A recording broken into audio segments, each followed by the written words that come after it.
శుభోదయ ఆరోగ్య అభిలాషులారా, గురక సమస్య అధిక బరువు ఉన్న వాళ్ళకి, సన్నగా ఉన్న వారిలో కూడా గురక సమస్య వేధిస్తుంటది. గురక సమస్య ఉన్నవారికే కాకుండా పక్కవారిని కూడా ఇబ్బంది పెడుతున్నటువంటి సమస్యలని చూస్తూ ఉంటాం. దీని నుంచి బయటపడటం ఎలా? ప్రధానంగా ఊపిరితిత్తులలో సమస్య లేకుండా చూసుకోవాలి. కొలెస్ట్రాల్ లేకుండా చూసుకోవాలి. అధిక బరువు నుంచి బయటపడాలి. వెయిట్ లాస్ కావాలి. అలాగనే ప్రతిరోజు కూడా భస్త్రికా ప్రాణాయామం, సూర్య నమస్కారాలు విధిగా చేయాలి. అలాగనే గోరువెచ్చని నీళ్ళు ఉదయం, రాత్రి నిద్రపోయేటప్పుడు గోరువెచ్చని నీళ్ళు తాగాలి.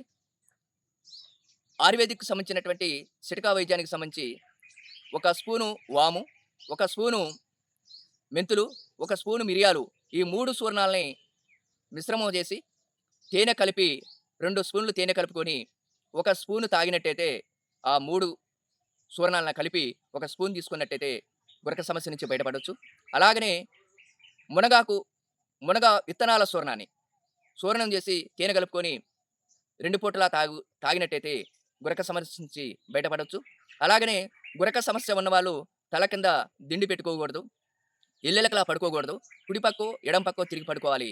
ఈ విధంగా గురక సమస్యని నుంచి మనం పూర్తిగా బయటపడొచ్చు.